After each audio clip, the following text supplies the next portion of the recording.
Hi everyone, welcome to స్వర్పాస్ kitchen. రీసెంట్గా boiled egg omelette బాగా ట్రెండీ అయిపోయింది. బాయిల్డ్ ఎగ్స్తో చాలా వెరైటీస్ చేస్తున్నారు. మా పిల్లలు కూడా నన్ను వెరైటీగా చేయమని అడిగారు. నేను ఇలా బాయిల్డ్ ఎగ్స్ కట్ పీసెస్ చేసి ఆమ్లెట్ చేసా. టేస్ట్ అయితే సూపర్గా వచ్చింది.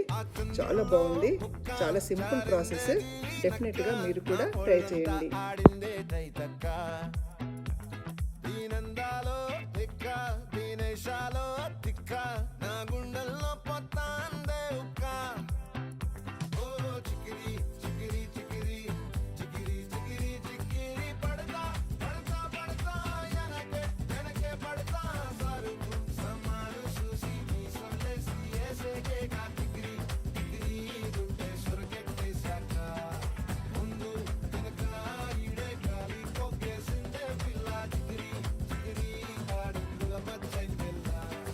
చంద్రుడు